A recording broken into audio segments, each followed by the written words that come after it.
My name is Fiona Mercer. I'm 34, an ER nurse, and a single mom. Last Christmas Eve, while I was chest-deep in a cardiac arrest at Riverside Community Hospital, my in-laws made my 10-year-old daughter stand in a corner of their dining room for 6 hours, hungry, shaking, with a handwritten cardboard sign hung around her neck that read, "Family Disgrace." Her crime? Telling the truth at the dinner table. I didn't scream. I didn't cry. I drove home, put my daughter to bed, and opened a box I hadn't touched in 3 years, my late husband's files. What I found inside changed everything. 48 hours later, my phone wouldn't stop buzzing, not with apologies, with panic. Before I go on, if this story speaks to you, take a moment to like and subscribe, but only if you genuinely want to hear what happened next. And while you're here, drop a comment. Where are you listening from right now, and what time is it there? Now let me take you back to December 24th, the night the lights on our little Christmas tree were still blinking when I got the call from the hospital. I had set the table for two. That was something I'd started doing after Ryan died, making our little traditions feel intentional instead of lonely. Paper crackers from the dollar store, cranberry candles Lily picked out herself, a lasagna cooling on the counter because Lily once said turkey was boring, and I'd never argued with that logic. The tree was 5 feet tall, pre-lit, slightly crooked. Lily had wrapped every branch in silver tinsel until it looked like a disco ball having an identity crisis. I loved it. We were 15 minutes from sitting down when my phone rang. The caller ID said Riverside ER, and my stomach dropped before I even answered. "Fiona, it's Tanya. Greg collapsed at home, loss of consciousness. They're bringing him in now. We're down to 2 nurses tonight. I need you." Greg was our charge nurse. Tanya wouldn't call on Christmas Eve unless it was real. I stood in my kitchen, staring at the lasagna, holding the phone so tight my knuckles ached. Lily was in her room, putting on the red velvet dress I'd hand-stitched the hem on because the store version was 2 inches too long. She'd made a gift box for her grandmother, painted it herself, gold and green, with a card that said, "To Grandma Judith, Merry Christmas, love Lily," in her careful 5th-grade cursive. There was no one else to call. My parents lived in Oregon. Grace was already working the floor. The only option within 10 minutes of our house was Judith's annual Christmas dinner, 20 relatives, a honey-glazed ham, and the kind of warmth that always had conditions attached. I dialed Judith's number. She picked up on the first ring. "Fiona! How lovely! Of course bring Lily over. We'd love to have her." Her voice was bright, brighter than usual. That should have been my first warning. I knelt in front of Lily, straightened the collar on her red dress, and handed her the gift box. "Grandma Judith's going to take care of you tonight, okay? Me has to go save someone at work." Lily hugged me at the door. Her breath came out in a white cloud, 28 degrees and dropping. "Come back before midnight, Mom. I promise." I didn't keep that promise. The ER on Christmas Eve is a specific kind of chaos. It smells like antiseptic and cinnamon. Someone always brings cookies and they sit on the nurse's station getting stale while we run. That night we had a 3-car pileup on Route 17, a toddler with a febrile seizure, 2 alcohol poisonings, and Greg's empty chair reminding us we were short-handed. I moved on autopilot. Start the IV. Check the monitor. Update the chart. Next patient. My hands knew what to do, even when my mind kept drifting 10 minutes south to Judith's house, where my daughter was sitting at a table full of people who shared her last name, but had never once asked how she was doing in school. At 10:17 p.m., I finally got a 90-second break. I pulled out my phone behind the supply cart. 3 missed calls from Lily. 1 text, sent at 9:43 p.m. "Mom, please come get me." No context, no emojis. Lily always used emojis. My thumb was already on the callback when the phone connected, but it wasn't Lily's voice on the other end. "Fiona, it's Judith." Calm, measured, the voice she used at church fundraisers. "Lily's fine. She's just being a little dramatic. She's playing with the cousins now. Focus on your shift, honey." I heard nothing in the background. No kids laughing, no music, just the low hum of a dishwasher. "Can I talk to her?" "She's in the other room. I'll have her call you later." She hung up before I could push. I stared at the phone. Then Tanya called a code blue in Bay 4, and I ran. It wasn't until 12:40 a.m., changing out of my scrubs in the locker room, that I scrolled back to Lily's text and noticed the photo she'd attached. I'd missed it during the chaos. It was dark, blurry, taken from a low angle, like she'd held the phone against her lap and tapped blindly. I could make out a corner of a room, the edge of a dining chair, and on Lily's chest, the bottom of something rectangular. Cardboard, maybe. With black writing I couldn't quite read. I zoomed in. My fingers went cold.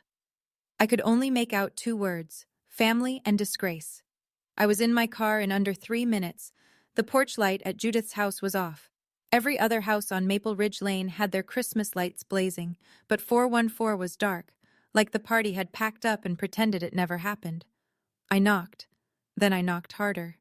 Judith opened the door in her silk bathrobe, reading glasses pushed up on her head, as if she'd been settling in for the night, like it was perfectly normal for my 10-year-old to still be here at 1:20 in the morning. Fiona, goodness, you could have waited until... I stepped past her.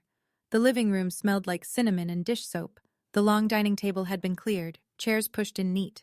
The only thing out of place was my daughter, sitting on the love seat in the far corner of the room, her red velvet dress wrinkled, her eyes swollen, and her hands resting on a piece of cardboard in her lap, like she'd forgotten it was there.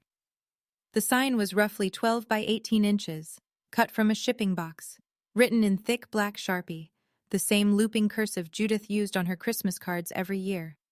I would know that handwriting anywhere. Family disgrace. Lily looked up at me and didn't say a word. She didn't need to. Her eyes said everything. Hours of everything. I crossed the room, knelt in front of her, and gently lifted the sign off her chest. The yarn they'd used to hang it around her neck had left a red line on her skin. I folded the sign once, twice, slipped it into my coat pocket. Then I looked at Judith. She stood in the doorway of her own living room with her arms folded, chin raised, waiting for me to yell.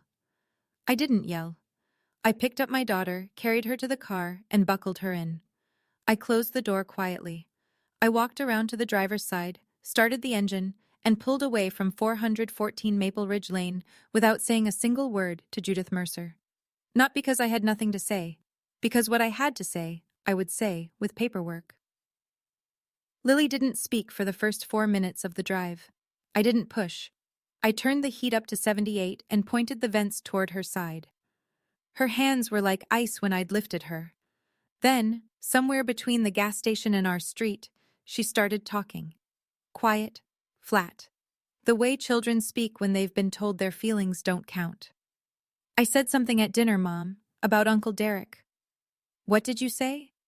I heard him on the phone last week, at Grandma's house when I was in the hallway.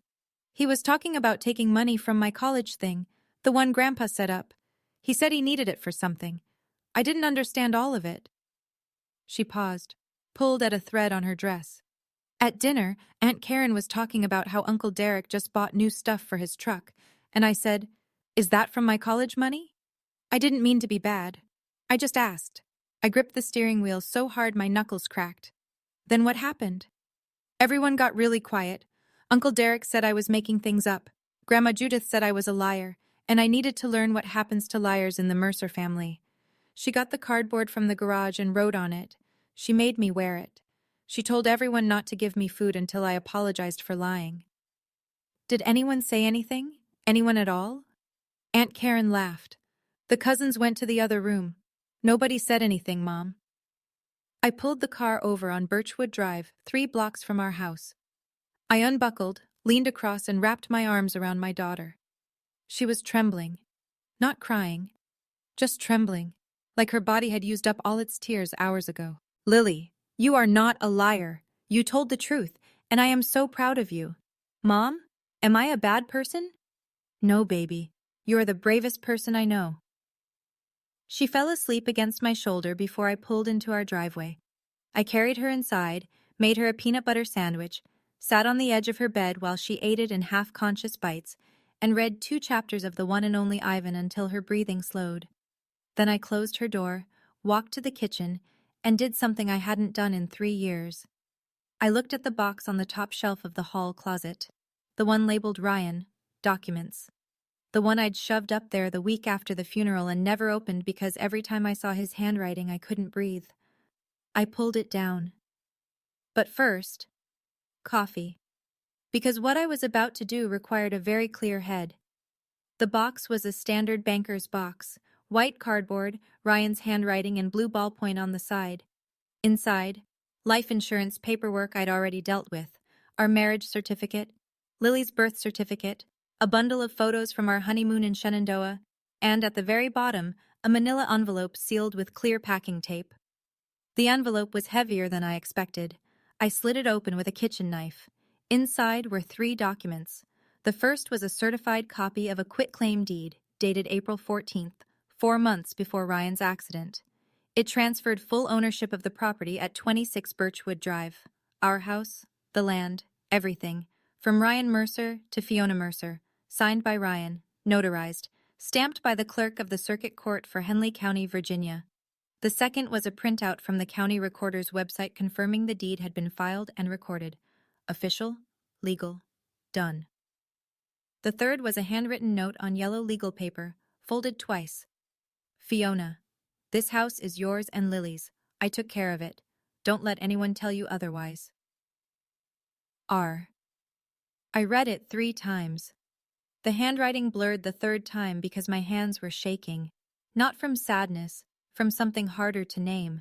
Something between fury and relief, and the aching wish that he could have told me in person. For 3 years, I had lived in this house believing it sat on Mercer family land, that Judith could revoke our right to be here with a single phone call. That belief had kept me quiet through every passive-aggressive remark, every cold shoulder at family dinners, every time Judith reminded me that this property has been in the Mercer family for 2 generations. It was in the Mercer family. It was in my name. I opened my laptop, navigated to the Henley County Property Records portal, and typed in our address. The screen loaded. Owner of record, Fiona A. Mercer. I closed the laptop, picked up Ryan's note, held it against my chest for a long moment. Then I set it down, opened a fresh browser tab, and searched. Virginia property owner rights, occupant removal, 30-day notice. It was 3:47 a.m. on December 26th. My daughter was safe in her bed, and for the first time in 3 years, I knew exactly where I stood. On my own ground. The phone rang at 8:02 a.m. I was on my 2nd cup of coffee, sitting at the kitchen table with a legal pad full of notes, and Lily was still asleep. Caller ID, Judith Mercer. I let it ring 4 times. Then I picked up. Not because I wanted to talk, because I wanted to listen. Fiona. Her voice was warm, concerned, perfectly calibrated. The voice of a woman who had rehearsed her opening line. I was worried about you. You left so abruptly last night without even saying goodbye. That's not like you. I said nothing. Listen, I know the situation with Lily might have seemed harsh, but that child needs structure, Fiona. You coddle her. She made a very serious accusation at the dinner table, in front of the entire family, and she needed to understand that actions have consequences. I let the silence stretch. Judith filled it, as I knew she would. Derek already explained the account situation. He borrowed a small amount temporarily. He's going to pay it back. It's a family matter, Fiona. Lily had no business bringing it up in front of everyone. She embarrassed him. She embarrassed me. There it was. Not Lily was hurt, not I went too far. Lily embarrassed her. I hear you, Judith. Good. So we can move past this. And Fiona? Her voice dropped half a register, the way it always did when she reached for her leverage. I shouldn't have to say this, but you do live on Mercer property. It would be very unfortunate if this kind of drama made that arrangement complicated. I looked at the quitclaim deed on the table in front of me, at Ryan's handwriting, at the county recorder's stamp. I understand, Judith. Thank you for calling. I hung up. She would replay that conversation in her head later and think she'd won. She'd think the threat had landed, that I was, once again, the quiet daughter-in-law who knew her place. She had no idea I'd just recorded every word. Virginia is a one-party consent state. I saved the file, time-stamped it, and added it to a new folder on my desktop. I named the folder Red. Derek texted at 10:14 a.m. No greeting, no punctuation, Just venom. Who does your kid think she is? She eavesdrops on private conversations and then runs her mouth at Christmas dinner? You need to teach that girl her place. Fiona, I screenshotted it. Timestamp. Sender. Saved. A second message, 40 seconds later. If you make this into a thing, I will tell everyone about your mental breakdowns after Ryan died. Mom has it documented. Don't test me screenshot. Save. I didn't bother wondering whether Judith actually had any documentation. It didn't matter. What mattered was that Derek, in writing, had just confirmed two things. He was afraid of what Lily said, and his first instinct was to threaten. A third text. Without the Mercer family, you're just a night shift nurse with a kid who lies. Remember that screenshot? Save. I was halfway through organizing the folder when Grace called. Her voice had that tight, controlled quality she used when she was furious on someone else's behalf. Fiona, are you online? Have you seen Facebook? I hadn't. I opened it. Karen Mercer, Derek's wife, had posted 40 minutes ago in the Henley County Community Fellowship Group. 312 members. The post read, "Sad to share that our family gathering was disrupted this Christmas by a family member who chose to alienate a loving grandmother from her only grandchild. Please keep Judith in your prayers as she navigates this painful situation. Family should come first." 47 likes, 12 shares. A comment from someone named Brenda. "This is why family values are disappearing. Praying for Judith." I screenshotted the post, the comments, the share count, the timestamp. All of it went into the red folder. Grace said, "What are you going to do?" "Nothing. Online." "And offline?" "I'm calling a lawyer." Grace showed up at noon with 2 coffees, a bag of cinnamon bagels, and a coloring book for Lily. That was Grace. She never arrived empty-handed, and she always thought about the kid first. Lily was on the living room floor, still in her pajamas, quiet but okay. She'd eaten breakfast. She hadn't mentioned last night. I hadn't pressed. There would be time for that conversation, with a professional in the room, not just me fumbling through it. Grace and I sat at the kitchen table with the door cracked, so we could hear Lily humming along to something on her tablet.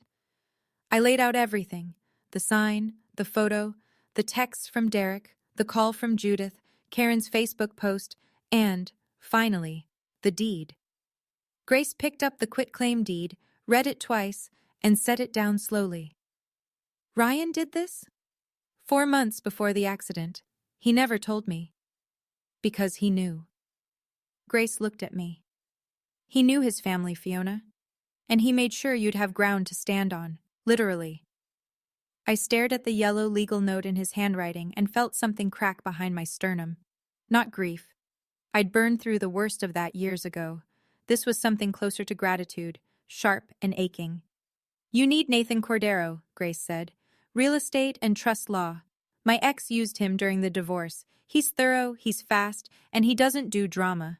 He does documents." "I don't want a war, Grace. I just want Lily safe." Grace reached across the table and put her hand on mine. "This isn't a war. This is protecting what's yours. Ryan already handed you the shield. You just have to pick it up." I called Nathan Cordero's office at 12:34 p.m.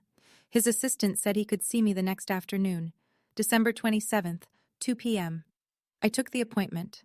That night, after Lily fell asleep, I sat in the dark living room with the Christmas tree still blinking and the red folder in my lap. 7 items and counting, every one of them time-stamped. Every one of them backed up to the cloud, to a USB drive, and to a printed copy in an envelope I gave Grace to hold. I didn't know yet what Nathan Cordero would find when he looked deeper into the Mercer family's finances, but I had a feeling that what Lily overheard was only the beginning. To understand why I stayed quiet for 3 years, you need to understand the Mercer family. Ryan was the eldest son, the responsible one, the one who paid the property taxes on his mother's house when she forgot, the one who drove 4 hours to fix the plumbing on Thanksgiving weekend, the one who co-signed Derek's car loan when Derek was 23 and had already defaulted on a credit card. Derek was 5 years younger and operated under a different set of rules entirely. When Derek lost a job, it was bad luck. When Derek needed money, it was temporary. When Derek showed up to Christmas dinner with a new leather jacket and no explanation, nobody asked questions. Because asking questions in the Mercer family was considered a form of aggression. Ryan saw it. He never said it that bluntly, but I could read between the lines of what he told me. One night, about a year before he died, he said, "My dad set up a 529 for Lily, 47,000. Mom's listed as custodian because I was deployed when Dad filed the paperwork, but it's Lily's. I need you to know that." I asked why he was telling me like it was a warning. He just squeezed my hand and said, "Because my family loves the idea of money more than they love the people it's supposed to help."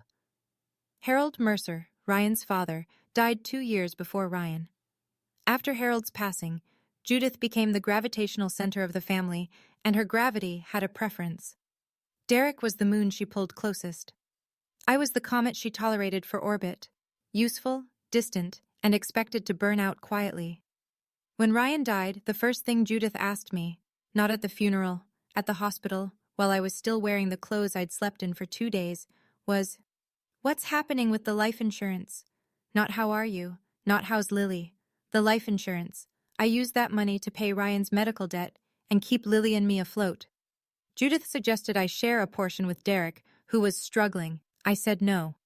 It was the only time I'd ever refused her directly, and she never forgot it. From that point on, the temperature dropped. Gradually, then all at once.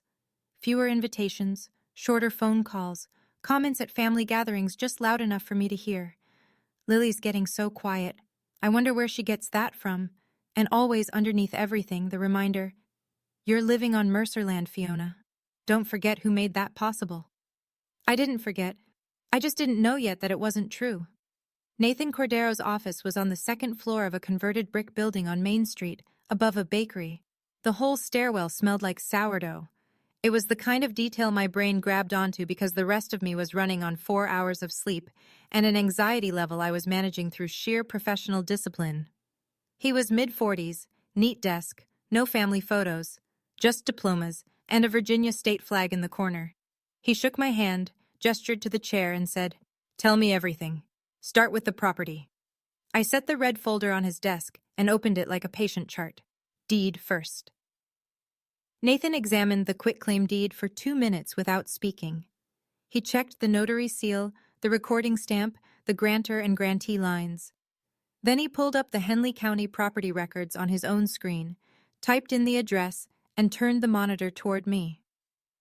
"Ms. Mercer, this deed is valid and properly recorded. You are the sole legal owner of 26 Birchwood Drive and the 0.8-acre parcel it sits on. There is no encumbrance, no lien, and no co-owner." I exhaled. I hadn't realized I'd been holding my breath. "Now," he said, "tell me about the 529. I told him what I knew. Harold Mercer set it up for Lily, $47,000. Judith listed as custodian. Ryan believed the money was untouched. Lily overheard Derek talking about withdrawals. Nathan pulled up the 529 custodial account portal, asked me for the information I had, Lily's social security number, Harold's name as original contributor, and submitted an inquiry request to the financial institution managing the plan. "We'll have full transaction records within 5 to 7 business days," he said. Then he paused, pen hovering over his legal pad. "How much do you expect is left?" "I don't know." Lily heard Derek say he needed it. I'm hoping she misunderstood. "And if she didn't? Then I want every dollar accounted for." Nathan nodded and wrote something down. Then he looked up. "One more thing. I ran a standard check on your property. Your address, 26 Birchwood, is currently listed under a homestead exemption. Do you know who filed it?" I didn't file a homestead exemption. I didn't even know what one was until Nathan explained it. A tax reduction for a primary residence claimed by the property owner. Except I hadn't claimed it. Someone else had. "The filing is in the name of Judith Mercer," Nathan said, "using your address." The room went very quiet. The sourdough from downstairs suddenly smelled like something burning. "What does that mean?" "It means your mother-in-law has been claiming a tax benefit on property she does not own for approximately 3 years. He paused. "That's tax fraud, Ms. Mercer, at the county level." I sat in Nathan's chair and did the math without meaning to. 3 years of reduced property taxes on a home she didn't own. 3 years of a benefit she wasn't entitled to. Filed quietly, probably within weeks of Ryan's death, when I was too gutted to notice anything that didn't involve keeping Lily fed and showing up for my shifts. She hadn't just controlled me with the threat of taking the house away. She'd been profiting from the house, my house. "How much are we talking about?" I asked. Nathan pulled up the county assessor's website. Henley County's homestead exemption reduces annual property tax by roughly $2,800. Over 3 years, that's approximately $8,400 in back taxes owed, plus penalties, usually 25%. So we're looking at around $10,500 that Judith Mercer owes the county. He let that number sit. "Miss Mercer, I want to be clear about your options." He ticked them off on his fingers, the way I'd seen surgeons count instruments. 1. You can send a 30-day notice to anyone occupying your property without authorization. That includes Derek's workshop on your land. 2. You can file a report with the county assessor regarding the fraudulent homestead exemption. 3. Depending on what the 529 records show, you can pursue civil action for the misappropriated education funds. Each of these is independent. You can do 1, 2, or all 3. I looked at the folder on his desk, the sign, the texts, the deed, the voicemail. "All 3, I said. "And everything goes by certified mail." Nathan paused his pen for the first time since I'd sat down. He studied me the way I studied patients who came in calm with a wound that should have had them screaming. "I've been doing this for 20 years, he said. "Family property disputes, trust issues, fraud cases, but 3 violations from the same household against the same person, that's not common." "I'm an ER nurse, Mr. Cordero. I don't panic. I triage." He almost smiled. "Then let's get this in writing." He opened a fresh legal pad, uncapped his pen, and we spent the next hour drafting 3 documents that would land on Judith and Derek Mercer's doorsteps by New Year's Eve. That night, after Nathan's office, after I'd picked Lily up from Grace's apartment and made us both grilled cheese with tomato soup, Lily's comfort order, I sat at the kitchen table at 11 p.m. and built my arsenal. I'm a nurse. I know how to chart. I know that documentation isn't just record keeping. It's the difference between a case and a story. And I was done telling stories to people who only heard what they wanted. I opened the red folder and laid everything out in chronological order. The quitclaim deed, recorded and stamped. The county property records printout. Ryan's handwritten note. The 529 account inquiry receipt from Nathan's office. Lily's text message and blurry photo from Christmas night, time-stamped 9:43 p.m. The cardboard sign, family disgrace. In Judith's handwriting, now sealed in a gallon Ziploc bag. The recorded phone call from Judith, December 26, 8:02 a.m. 3 screenshots of Derek's threatening texts, 10:14 to 10:16 a.m.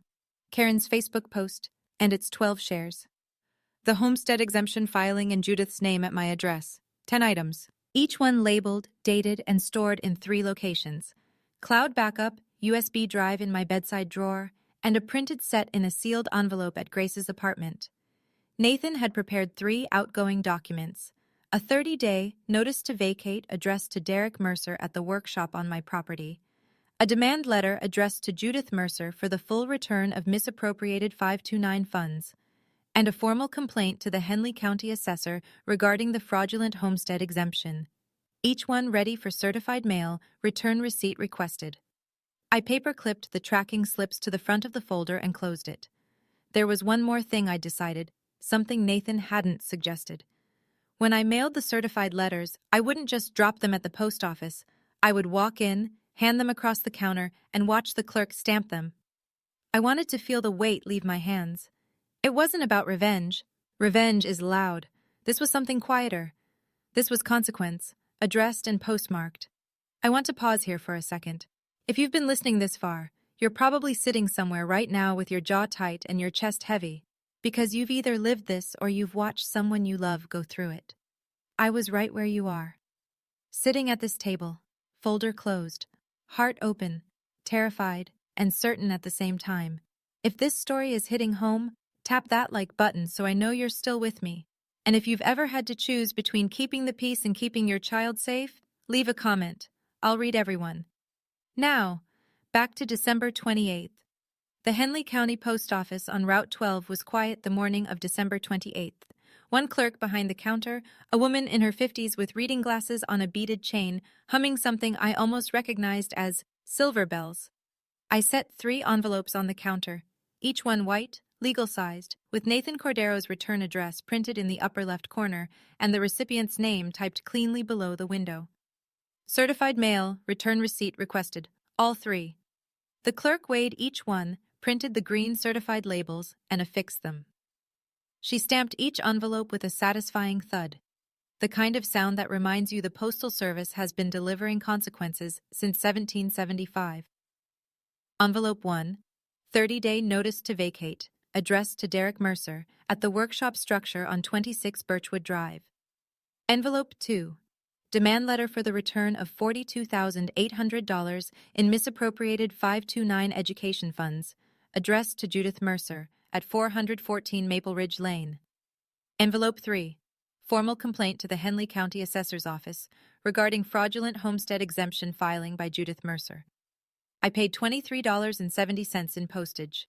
The clerk handed me 3 tracking receipts. I photographed each one, texted the tracking numbers to Nathan, and slid the receipts into the red folder. 3 envelopes, combined weight, less than 2 ounces each.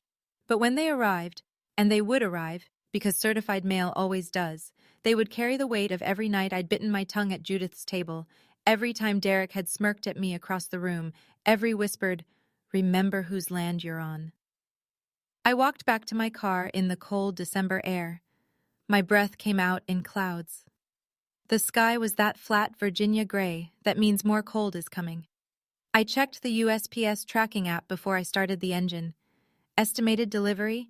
December 30 to 31, right around New Year's Eve. There was something poetic about that.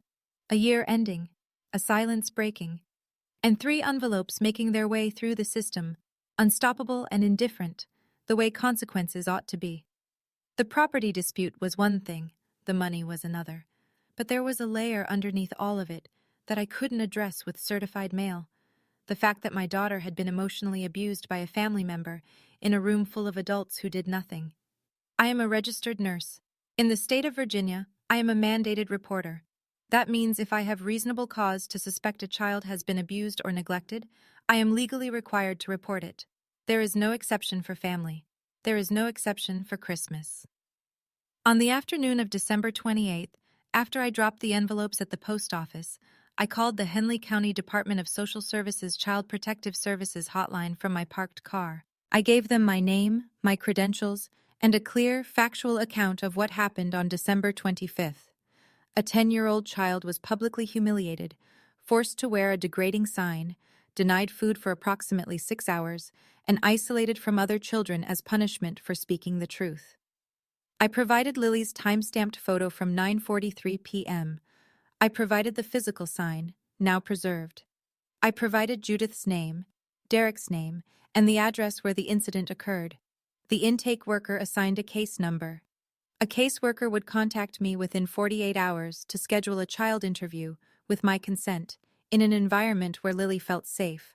I also called Lily's pediatrician that afternoon and got a referral for Dr. Amara Singh, a licensed child psychologist who specialized in family-related emotional trauma.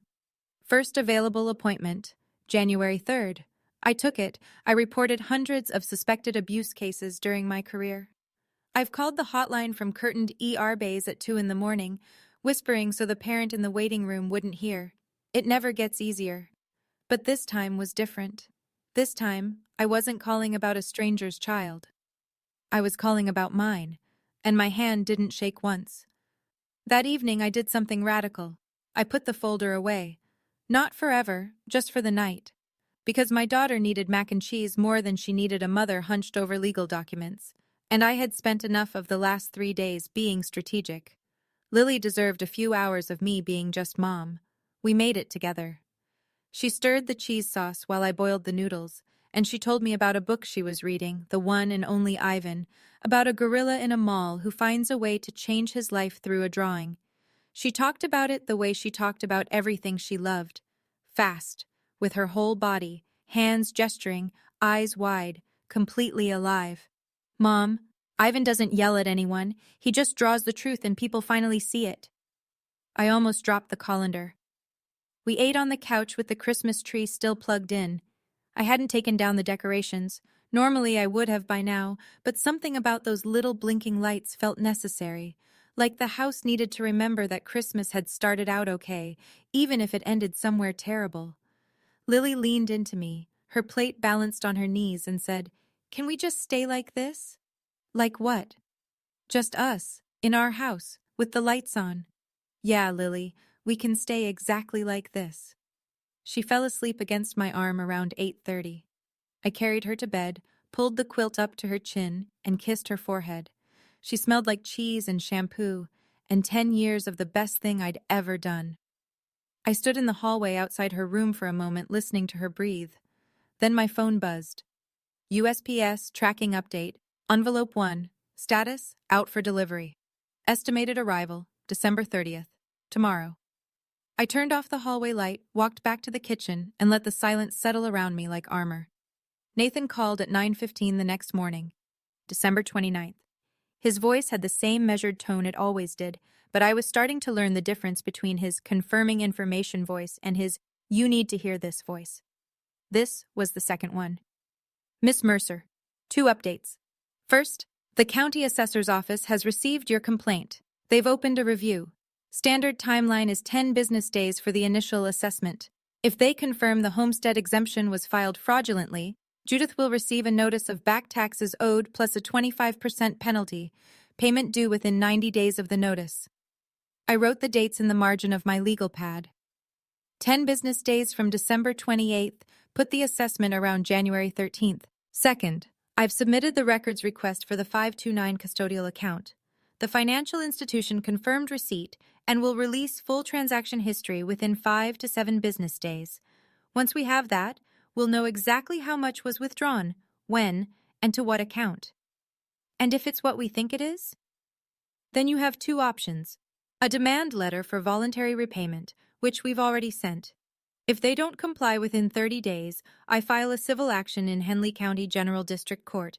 Given the amount, over $40,000, this goes beyond small claims. We'd be looking at a hearing, possibly a default judgment if they don't respond. How long would that take? If they don't contest, 6 to 8 weeks from filing to judgment. I did the math. Demand letter sent December 28th. 30-day deadline, January 27th. If no payment, Nathan files late January. Judgment by mid-March. Do it, I said. And Nathan, if they call your office trying to negotiate before the 30 days are up? I'll listen, but I don't negotiate without documentation of ability to pay and a signed repayment agreement.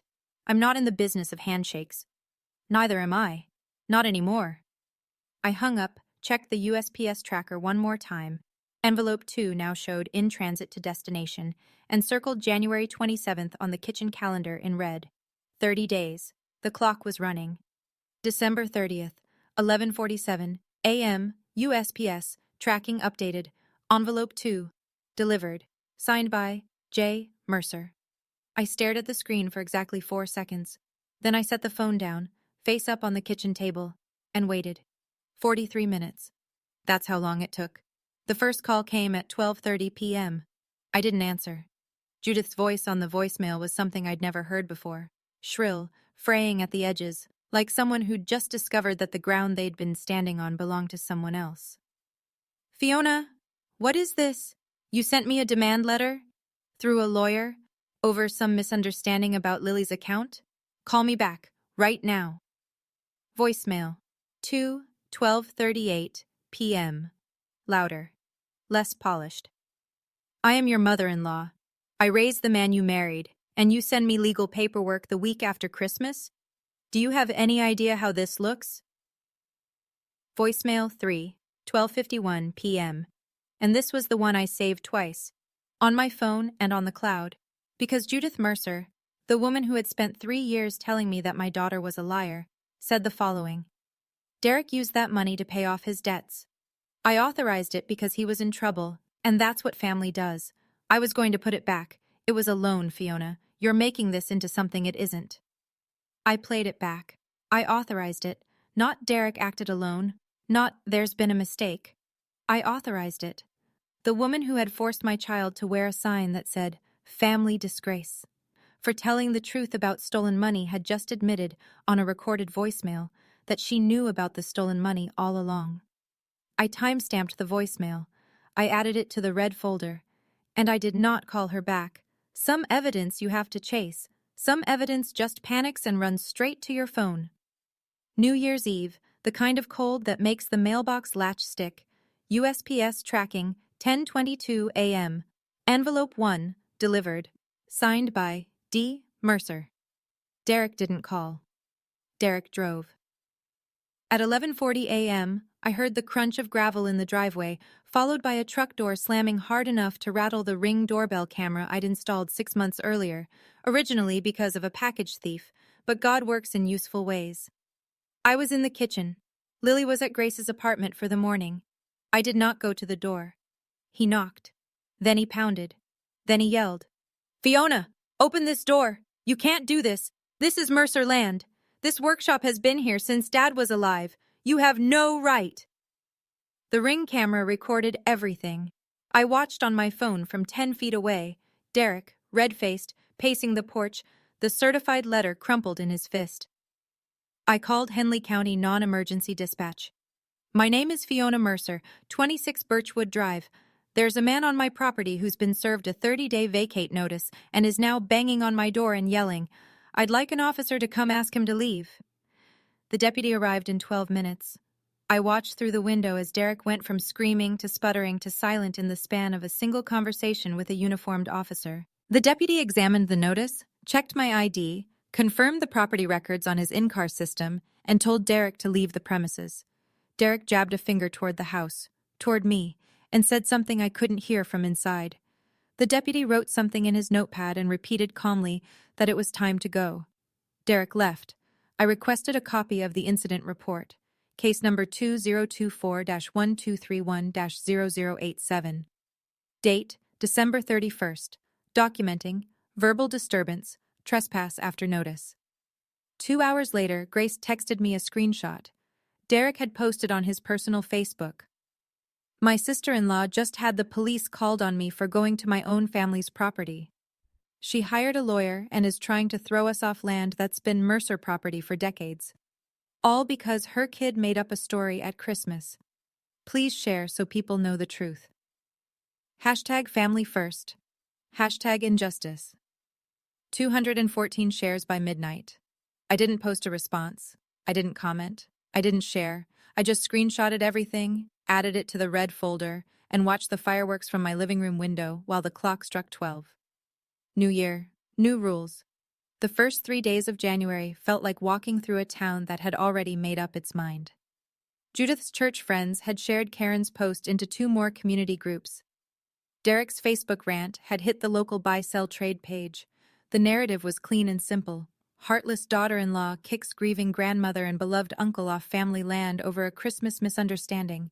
No mention of a sign, no mention of a hungry child, no mention of $42,000. I noticed it first at the grocery store. Mrs. Liu from the PTA avoided eye contact at the deli counter. Then at work, a nurse from the day shift I barely knew said, "I heard things are rough with your in-laws. I'm sorry." The pity in her voice told me she'd only heard one version. The texts from extended Mercer relatives came in waves. Ryan's aunt. "Judith is devastated. She's barely eating.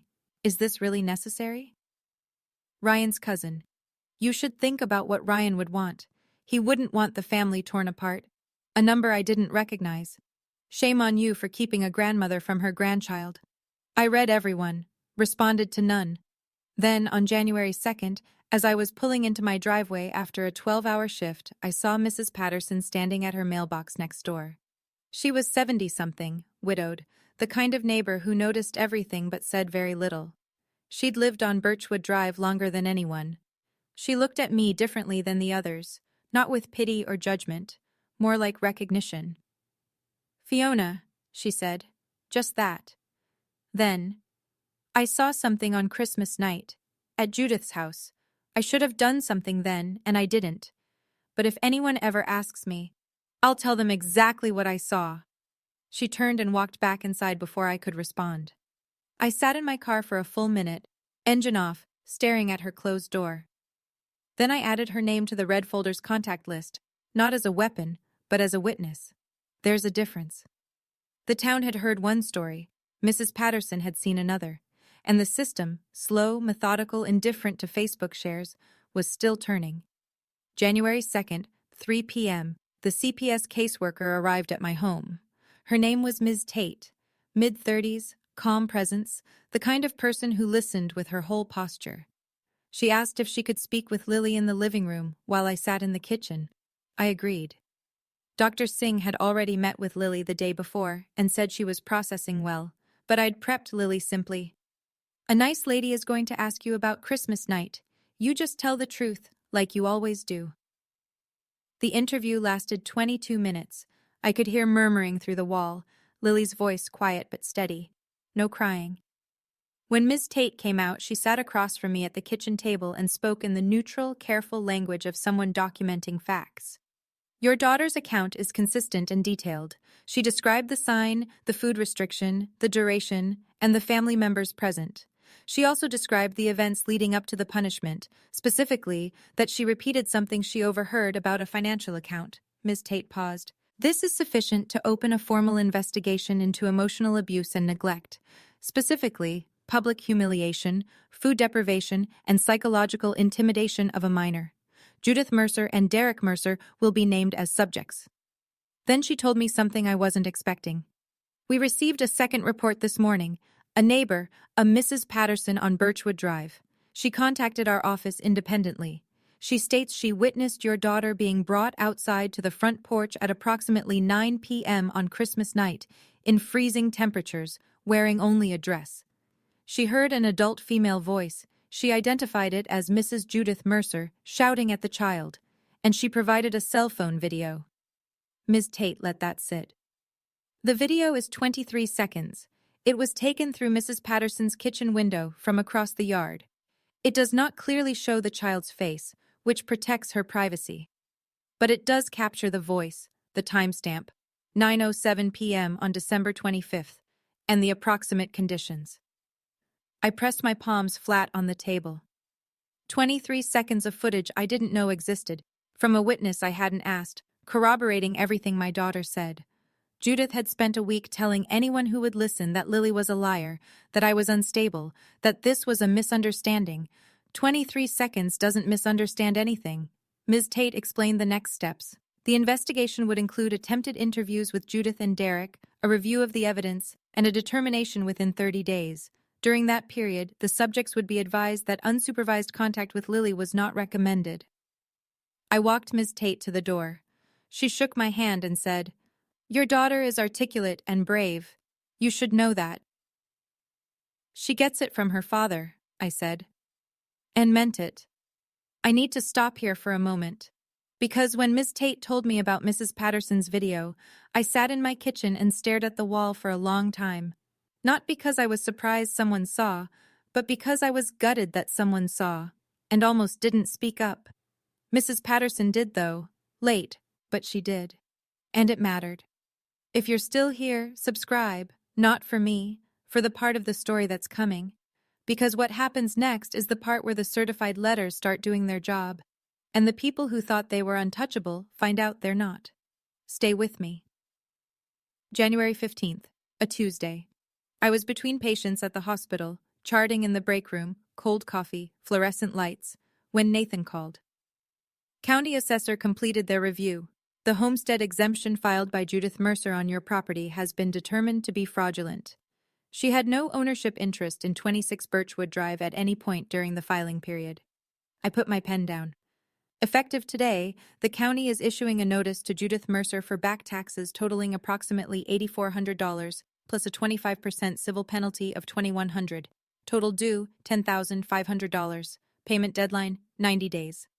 I didn't say anything for a moment. Nathan waited. He was good at that. She's going to say she didn't know. She signed the form, Ms. Mercer, annually, for 3 years. The assessor's office has her signature on file. 3 signatures. 3 years of claiming a tax break on a home she didn't own, a home she used as a leash to keep me compliant. Every time she'd said, "Remember whose property you're on," she'd been collecting a discount on it. Nathan continued. The notice will be mailed to her address at 414 Maple Ridge Lane. Sincerely doubt she'll be in a festive mood when it arrives. He was right. Judith called my phone 4 times that evening. I didn't answer any of them. The voicemails were a study in deterioration, the first one indignant. "This is your doing, Fiona." The second one bargaining. "We can work this out if you just drop the complaint." The third one threatening. "I will tell everyone what kind of person you really are." And the fourth one something I'd never heard from Judith Mercer in all the years I'd known her. Silence. 12 seconds of open line. Then a click. That silence told me more than all her words ever had. It was the sound of a woman realizing that the system doesn't care about your reputation, your church group, or how many people shared your daughter-in-law's smear campaign on Facebook. The system cares about signatures. And Judith's were on file. January 20th, Nathan's office. Same sourdough smell in the stairwell, different weight in the room. He had a printed spreadsheet waiting for me on the desk, 4 pages, each line a transaction. The 529 custodial account records had come back. 23 withdrawals, Nathan said, turning the first page toward me.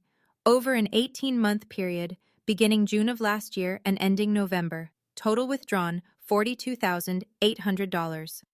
I looked at the columns. Date, amount, receiving account. Every single withdrawal routed to the same bank account, a personal checking account at Valley Federal, in the name of Derek P. Mercer. The custodian authorization was signed by Judith Mercer, Nathan continued. She granted Derek direct access to the account, which under 529 regulations is only permissible for qualified education expenses of the named beneficiary, in this case, Lily. And none of this went to Lily's education. Not a cent. The withdrawal descriptions are blank. No tuition invoices, no textbook receipts, no school supply documentation. These were straight cash transfers to Derek's personal account. $42,800. My father-in-law Harold, a man who had worked overtime at a paper mill for 30 years, had saved that money so his granddaughter could go to college. And it was gone. Funneled into whatever hole Derek had dug for himself, with Judith holding the shovel. "What do we do?" I asked, though I already knew. The demand letter gave them until January 27th to return the funds. As of today, we've received no payment, no response, and no communication from their attorney, if they have one. On January 28th, I file a civil action in Henley County General District Court. Complaint for conversion and breach of fiduciary duty. We're requesting return of the full $42,800, plus attorney's fees, court costs, and the 10% IRS early withdrawal penalty, which Judith, as custodian, is personally liable for. He slid a document across the desk. The filing was already drafted. Total judgment will be seeking approximately $46,350. I signed the authorization. January 27th came and went. Not a dollar arrived, not a phone call to Nathan's office. Nothing. On the morning of January 28th, Nathan filed the complaint. The court doesn't shout. It stamps, it files, it dates, and then it sends a man to your door. January 31st, a Friday. The process server arrived at 26 Birchwood Drive at 2:14 p.m. Derek was in the workshop. He'd been dragging his feet on moving out, still within his 30-day window, but clearly testing every edge of it. The workshop door was open. I could hear his music from the kitchen, some country station, turned up too loud, the way people do when they're pretending everything is fine. The process server was a compact man in a gray jacket, entirely unremarkable, carrying a manila envelope that was about to rearrange Derek Mercer's year. He walked across the gravel, knocked on the workshop door frame, and said Derek's full name. I watched from the kitchen window. I'm not proud of how closely I watched, but I'm not sorry either. Derek stepped out, wiping his hands on a rag. He looked at the envelope. He looked at the process server. His face cycled through confusion, irritation, and then something deeper, recognition. The recognition of a man who had been expecting this moment on some level, but had convinced himself it wouldn't actually come. What is this? Civil summons, Henley County General District Court. You've been named as co-defendant in a complaint for conversion and breach of fiduciary duty. You've been served, sir. Derek didn't take the envelope. The server placed it on the workbench, noted the refusal on his form, and walked back to his car. Under Virginia law, the service was valid. Mrs. Patterson was at her mailbox. She saw the whole thing. She didn't wave at Derek. She didn't look away either. She just stood there, holding her mail, bearing witness the way good neighbors eventually do. Derek called Judith. I know this because within 20 minutes, Judith's silver Buick pulled up to the edge of my driveway and stopped, because the gate was closed. I had installed a simple latch gate across the driveway entrance the week before. Nothing dramatic, just a metal gate with a padlock that said, clearly and legally, "This is private property, and you need permission to enter." Judith stood outside that gate for 4 minutes. I timed it. She gripped the metal rail with both hands. She looked at the house, my house, with an expression I had never seen on her face. Not anger, not indignation, fear. She got back in her car and drove away without a word. I closed the kitchen curtain, sat down at the table, and exhaled for what felt like the first time in 5 weeks. January 30th was the deadline, 30 days from the notice to vacate. Derek's lawyer, a bargain rate attorney Judith apparently found through a church contact, had advised him in writing to comply. I knew this because Nathan received a copy of the council's letter, which essentially said, "My client acknowledges the property owner's legal right to possession and will vacate the workshop premises by the stated date." The tone was stiff, the letterhead was generic, and between every line I could read the subtext. We have no case, and we know it. Derek showed up at 8 a.m. with a rented U-Haul trailer and the kind of furious silence that men default to when they've lost control of a situation they never actually controlled. He loaded tools, scrap wood, a workbench, 2 space heaters, and what looked like several months' worth of energy drink cans. He did not knock on my door. He did not make eye contact with the Ring doorbell camera, though it captured every trip between the workshop and the trailer in crisp 1080p. Grace came over at 10.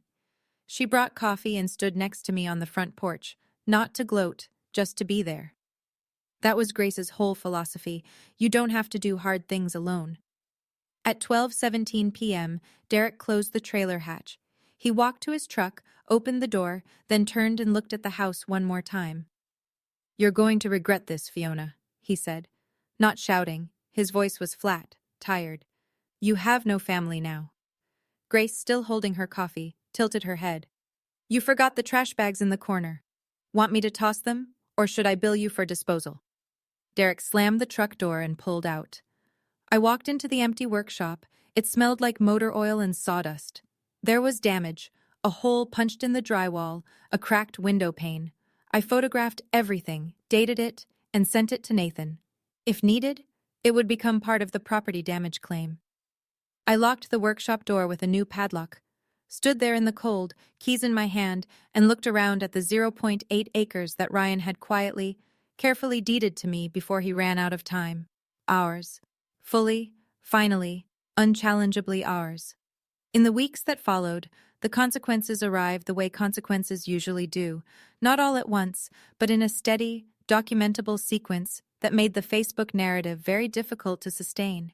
Judith's homestead exemption fraud resulted in a county bill of $10,500. She had 90 days to pay. She did not have $10,500. I know this because Nathan received a letter from Judith's newly hired attorney requesting a good faith extension on behalf of his client, citing unexpected financial hardship. The county assessor does not negotiate good faith. They negotiate payment plans with interest. CPS completed their investigation in mid-February, finding substantiated emotional abuse and neglect by Judith Mercer against a minor child. Derek Mercer was listed as a contributing party. The recommendation: no unsupervised contact with Lily, pending completion of a court-approved family counseling program. Judith did not enroll. Derek's civil judgment came down in March. He didn't show up to court. Nathan requested a default judgment, and the judge granted it. $42,800 in misappropriated 529 funds, plus $3,200 in attorney's fees and court costs, plus the applicable IRS penalty. Total, $46,350. Nathan began wage garnishment proceedings the following week. Derek, who had just started a warehouse job, would be paying that judgment back for years. Karen, Derek's wife, found out during the court proceedings exactly how much of Lily's college fund Derek had drained and where it had actually gone.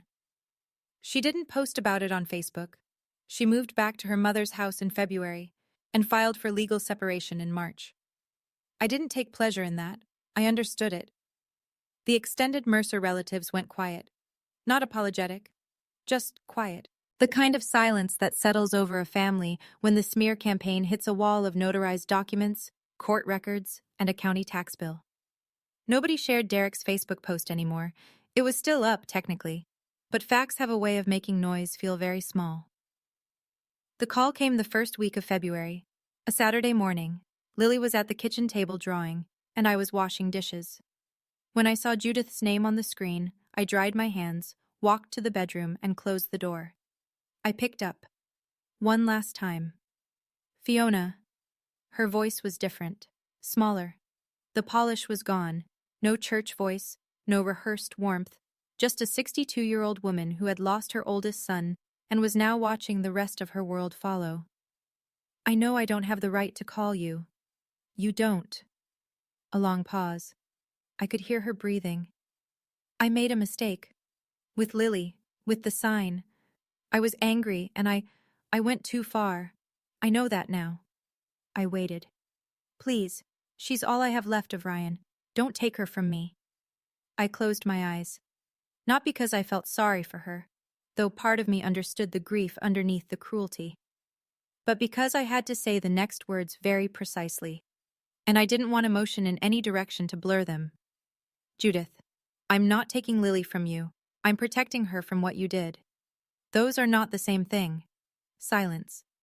When you're ready to work with a family therapist, a licensed professional, not Pastor Dave, and when you've completed the counseling program CPS recommended, you can contact Nathan Cordero's office to discuss supervised visitation. You do not contact me. You do not contact Lily. You go through the process. Fiona? That's my boundary. It is not negotiable. I hung up. The call lasted 47 seconds. I know because I checked the call log afterward and added it to the red folder. Force of habit. I sat on the edge of my bed for a minute.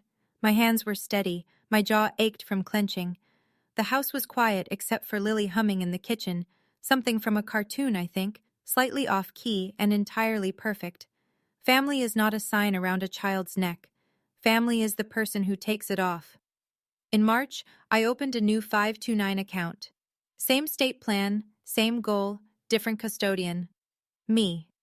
I transferred the remaining $4,200 from the original account, what was left of Harold's $47,000, into the new one. It wasn't much. It was a fraction of what Lily was supposed to have, but it was clean, and it was protected, and no one had access to it except me and the financial institution. Nathan set up the wage garnishment order on Derek's paycheck. The math was simple and relentless. A percentage of every check, automatically deducted, routed to a recovery account tied to the judgment. Derek would be paying back what he stole for a long time. The court didn't ask whether he was comfortable with that. Courts don't. I also met with a financial advisor through the hospital's employee assistance program, free for staff, something I'd never used because I'd never had the headspace.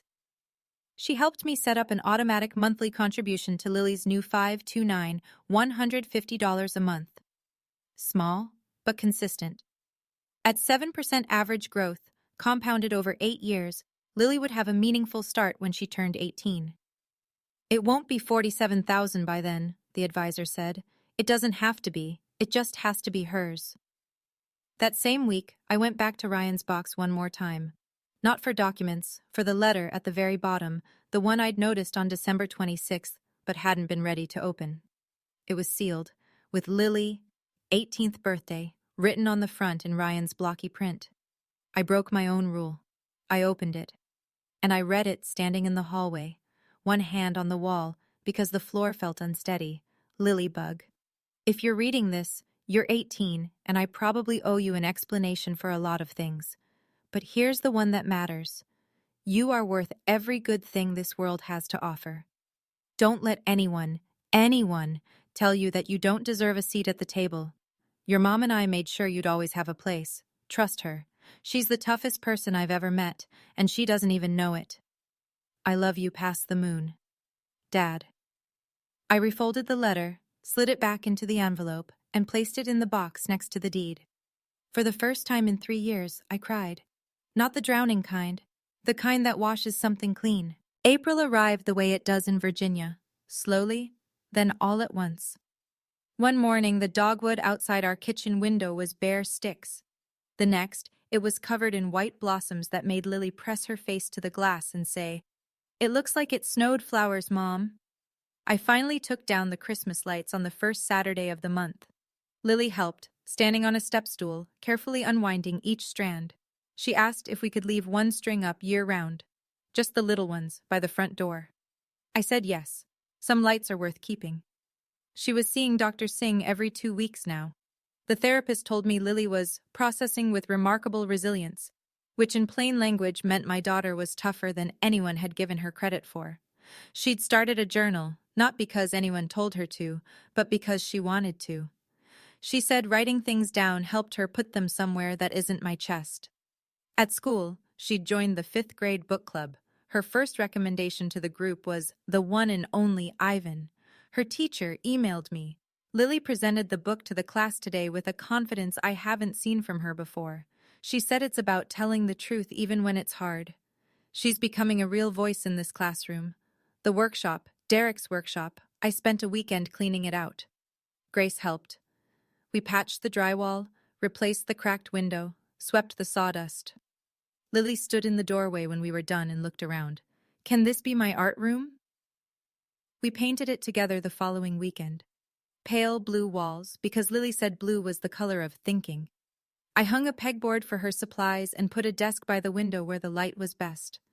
Grace came for dinner every Thursday. She'd bring dessert. Lily would set the table. The three of us would sit in the kitchen, eating and talking about nothing in particular. School, patients, whatever Grace was watching on TV, and every time I'd look around the table and think, this is what safe looks like. Not loud, not perfect, not a performance for anyone else. Just 3 people in a house that had their name on it, with the doors locked and the lights on. Saturday morning, May. The kitchen smelled like butter and maple syrup because Lily had decided she was old enough to flip pancakes by herself, and she was mostly right. Only one landed on the stovetop. We sat at the table by the window. Sun came through the glass in warm slats across the wood. The dogwood was in full bloom. Lily was barefoot, hair still messy from sleep, drawing on a paper napkin between bites. I watched her work, tongue slightly out, brow furrowed, the same face Ryan used to make when he was concentrating. She drew a house. Simple. Rectangle, triangle roof, a door with a round knob. 2 stick figures out front, one tall, one small. A tree beside them with pink circles for blossoms. Across the bottom, in careful block letters, "Our house." She slid it across the table. "For you." I picked it up, looked at the 2 figures, at the tree, at the 2 words that said more than any legal filing, any court judgment, any voicemail saved in a red folder on a shelf. "I love it," I said. "I know exactly where this goes." That afternoon, I opened Ryan's box one more time. I placed Lily's napkin drawing inside, next to the deed, next to his letter, next to the yellow legal note that started everything. The box wasn't heavy anymore. It wasn't something I avoided on the top shelf of the closet. It was proof, not of what we'd lost, but of what we'd walked through. Judith never called Nathan's office. Maybe she would someday. Maybe she'd do the work, and maybe there'd be a supervised visit at a therapist's office, and maybe Lily would decide what she wanted that relationship to look like. That was Lily's choice to make, when she was ready. Not mine, not Judith's, not Derek's. The red folder sat on the bookshelf in the living room, closed. I didn't hide it. I didn't display it. It was just there, the way a fire extinguisher is there. You hope you never need it again, but you keep it where you can reach it. I took a bite of pancake. Lily was already drawing something new, this time a gorilla with kind eyes, surrounded by other animals, all of them free. The lights by the front door blinked once, then held steady. We were home. Thank you for staying until the end. This story is fiction, but the feeling of being betrayed by the people who were supposed to protect you, that's as real as it gets. If you're out there right now, setting a boundary for the first time, or thinking about opening a box you've been avoiding, or just trying to keep your kids safe in a world that doesn't always help, I see you. You're not alone. Like this video if it meant something. Subscribe if you want more. And check the description below. There's another story waiting for you. Also about a mother. Also about a piece of paper that changed everything. I'll see you there.